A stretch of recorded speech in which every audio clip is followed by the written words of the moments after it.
सुप्रभात मेरे प्यारे विद्यार्थियों। तो विद्यार्थियों, आप सब कैसे हो?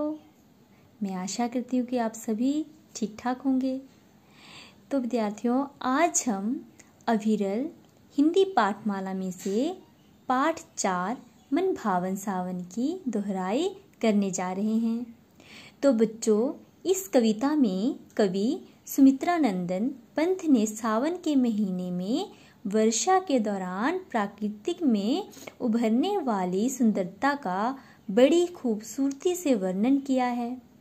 कवि ने झमझम, छमछम, झनझन, टप टप, पीहू पीहू आदि जैसे ध्वनि सूचक शब्दों का प्रयोग करके काव्य के सुंदर सौंदर्य को बढ़ाया है।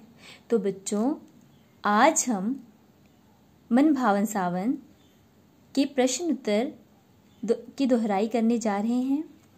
तो बेटा, सबसे पहले है मौखिक। मौखिक में है बेटा जो है पहला, सावन में मेघ कैसे बरसते हैं। तो हमने पढ़ा है, ठीक है। तो सावन में मेघ जो है झमझम करके बरसते हैं। आगे बेटा सेकंड, पीहू पीहू तथा म्याव म्याव की ध्वनि कौन कौन से पक्षी करने लगते हैं। पीहू पीहू की ध्वनि चातक तथा म्याव म्याव की ध्वनि मोर करने लगते हैं। ठीक है बेटा। आगे है, कविता में ध्वन्यात्मक शब्दों का प्रयोग स्थान स्थान पर क्यों किया गया है। तो बेटा, कविता में ध्वनि सूचक शब्दों के प्रयोग से कविता में सौंदर्य जो है द्विगुणित हो गया है, ठीक है ना, दुगुना हो गया है उसके। मैंने आपको बोला था ना, छम छम छम छम। इससे क्या है, जो ध्वनि सूचक शब्दों से जुप करने से काव्य का सौंदर्य और बढ़ गया है। तो बेटा याद है ना, आपको याद हो जाएगा। कविता में ध्वनि सूचक शब्दों के प्रयोग से जो है कविता की जो है सौंदर्य दुगना हो गया है, ठीक है, दुगना हो गया है। तो आगे बेटा फोर्थ है, सावन में किस फूल की कलियां हर पल बढ़ती हैं। तो सावन में हर श्रृंगार फूल की जो कलियां हैं वो हर पल बढ़ती हैं। आगे आ जाइए बेटा, आगे है लिखित। बेटा ध्यान से सुनना, ठीक है, और साथ साथ में देखना भी है आपने कि किसका आंसर कैसे है। तो सुनना भी ध्यान से, फिर ही आपको समझ आएगा।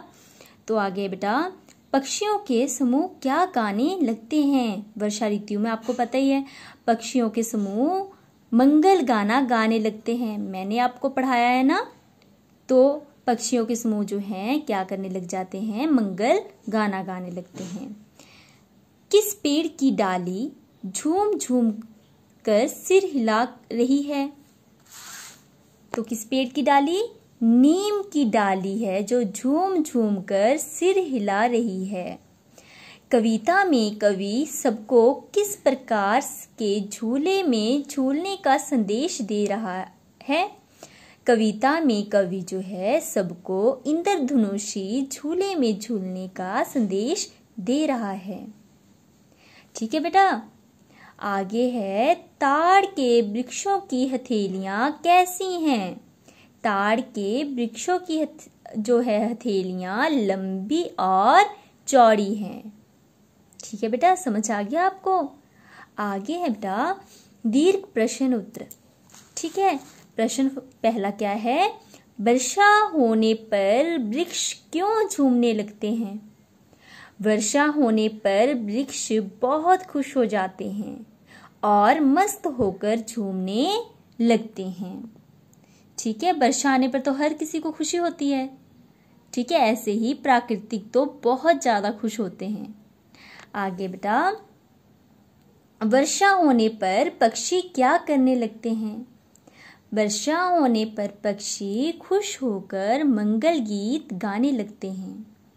क्या करने लगते हैं, खुश होकर मंगल गीत गाने लगते हैं। वर्षा की बूंदें पड़ने से धरती पर क्या प्रभाव पड़ता है।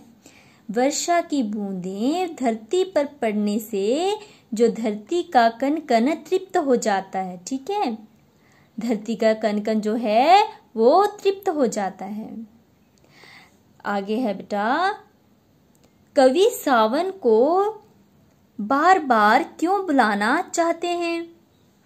सावन का महीना एकता तथा जीवन में खुशियों का रंग भर जाने का संदेश देता है, इसलिए कवि सावन को बार बार बुलाना चाहता है।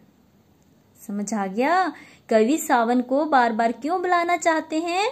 सावन का जो महीना है एकता तथा जीवन में खुशियों का रंग भर जाने का संदेश देता है।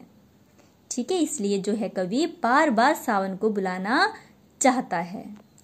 आगे बेटा, कविता में हरियाली को हंसमुख क्यों कहा गया है?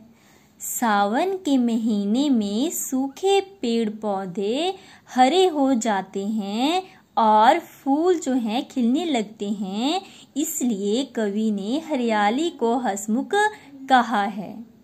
बेटा मैं आशा करती हूँ आपको समझ आ गया है, सभी ना समझ आ चुका होगा।